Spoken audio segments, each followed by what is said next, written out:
Hello guys, welcome back to another video. Hope everyone is doing well today.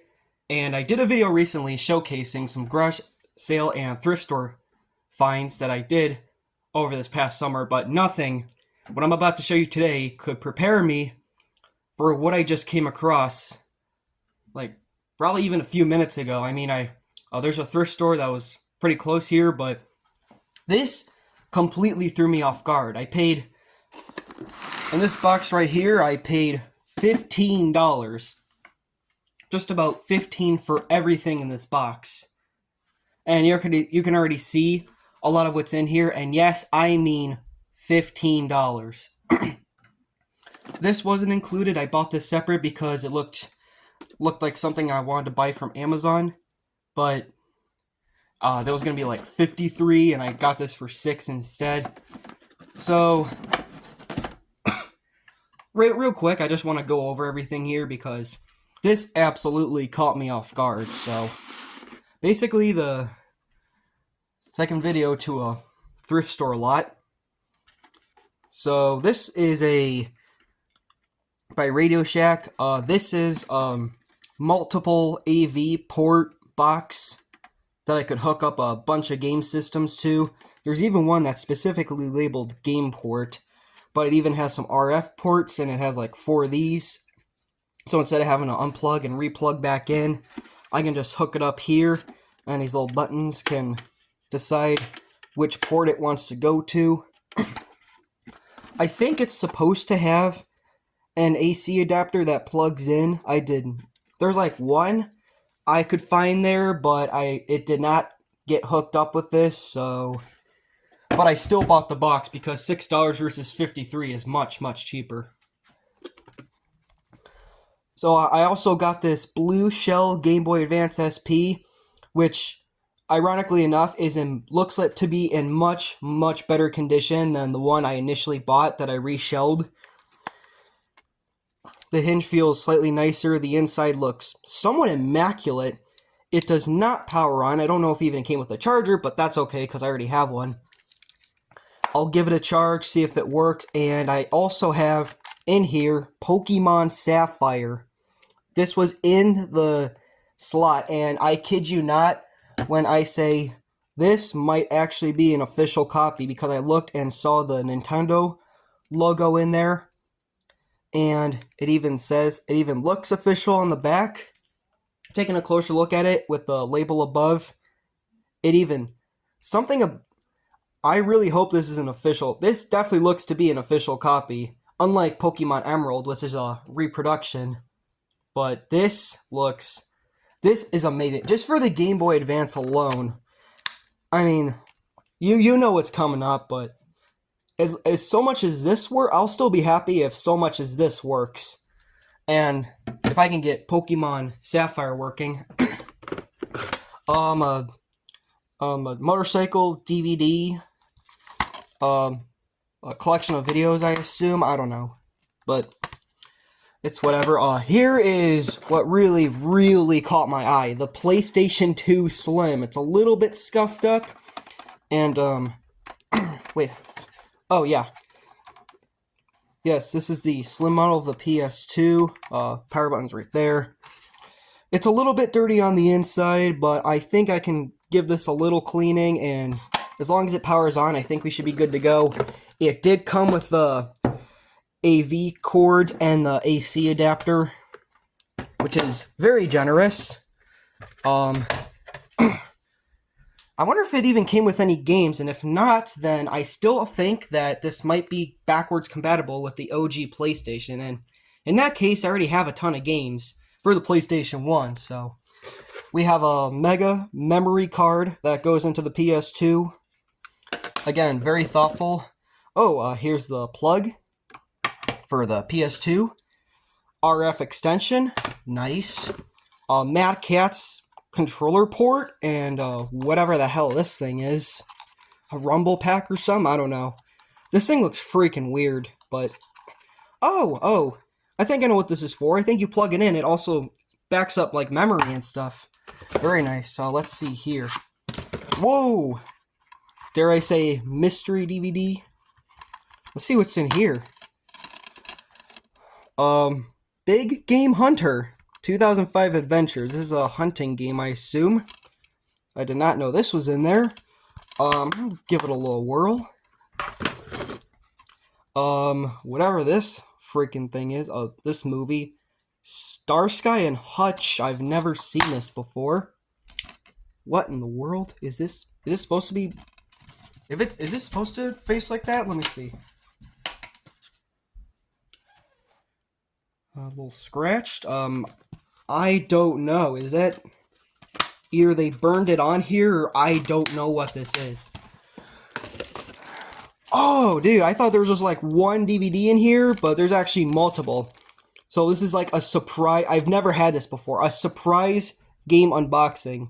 So we got Spider-Man 2 here for the PlayStation 2. Alright, I'm going to be very careful with this. Thank God I have a bunch of extra sleeves. Let's see. What is this? Full screen, another movie. Is this this might be the Fantastic Four. Interesting. Varsity Blues, again, another movie I haven't really heard of. I'm glad at least it came with games, though. Namco Museum! Dude, awesome! I always love me a good Namco Museum. I'll be keeping this one for sure. Wow. Awesome. Ooh, Pimp My Ride. This one looks interesting. I don't know if I'm going to be keeping all these games, but Namco Museum, if that one works, I'm definitely keeping that one. That is really nice. I love Namco Museum games. Little extension cable, controllers. I think the PS1 controllers are backwards compatible with the 2. I have the DualShock. This one does not have batteries. It's a little rattly. Oh, we got the 2. We got the DualShock 2. Okay, at least we have this one. The thumbsticks are a little beat up, but I guess for the time being, as long as it works. Jeez. Yeah, this one looks to be in rough shape. Oh. Okay, I don't know now because the wire looks a bit chewed up here. Well, this thing's seen better days.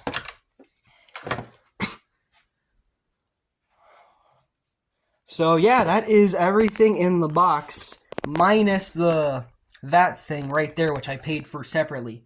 $15 for all this. I mean, even if I paid like $15 just for the Game Boy Advance and Pokemon alone, I still would have picked that up. So I will update you guys shortly. I'm gonna go do some cleaning and test all this out. I'll be back. Alright, so the new Game Boy Advance SP console to the collection is being charged. It is having a little bit of trouble playing Pokemon. So, I don't know. It just worked on my other Game Boy, so let's give it a whirl. So you turn the power on, it is still charging, so... Right, so it's not displaying. It did play Super Mario Advance 2 Super Mario World with a few tries. I might have to take a toothbrush to the pins and try to clean it. But if we test it with the other one that's been reshelled and ironically had the same shell when I first bought it, it does work.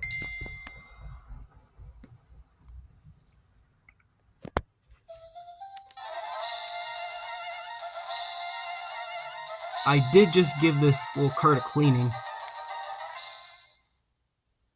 Yeah. But I do believe this is an authentic copy, though.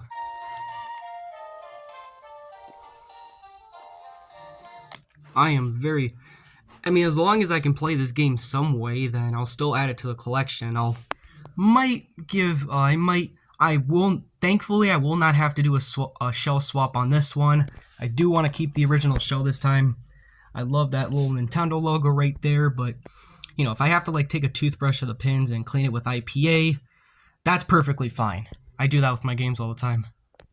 Okay, gang, after struggling to turn my phone on, this is what it looks like hooked up right now. I had to turn the Intellivision sideways, and I refuse to use the controller that it came with because I am pretty sure it's seen better days, so I hooked up the OG DualShock 1 to the PS2. I hooked it in, and it is showing a light, so that's a very good sign. Let's see what happens.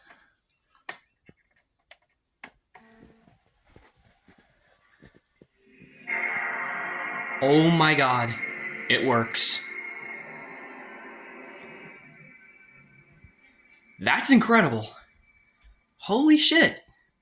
Okay. Let's pop in Namco Museum, or actually no, Spider-Man. Let's see how that one fares.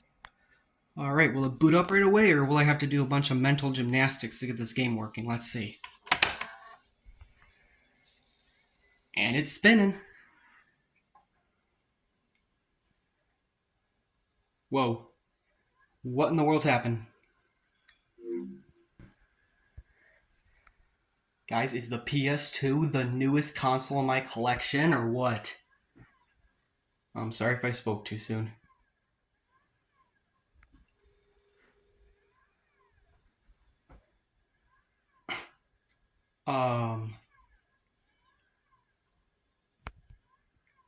It's not booting up.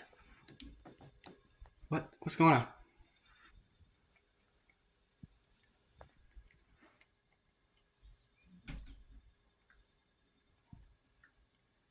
And this is why you don't speak too soon, because I do not see anything happening right now.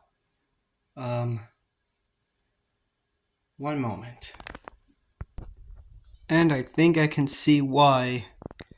I don't know if this happened while taking out the disc, but I mean, likely, if you can see that line there, that's probably why. Let me put in a disc I know works, or at least I think works. Alright, Namco Museum was a little bit scratched up, but let's see if it'll run that. Oh, the vents are going. Holy crap, yeah. Okay, yeah, it was definitely the Spider-Man disc. That one did not look right. No memory card PS2. And memory card slot 1. I wonder if this is slot 1 and that's 2. I wonder if I have it ass backwards. Whoa, and it just automatically turned on analog, so that must mean, yes, it is compatible. Wow. Okay, yeah, I don't really collect movie license games anyway, so I'm sorry to whoever is a fan of Spider-Man 2, but I don't find that game a very big loss to me. As long as I can play the DualShock, I'm just going to chuck that or give it to be like here, salvage it for parts to whichever game store I'm giving it to. Taking the disc out was kind of a chore. It's not like the PS1 where I got all kinds of wiggle room to like get in there and pop it out easily. You gotta do some fiddling and gymnastics to get it out of there. You know what? Let's see if a PS1 game works in here. I'm curious. One moment. Alright, one last thing before we go. I have Battle Arena Toshinden for the PS1 popped into the PS2. Let's see what kind of wonders this does.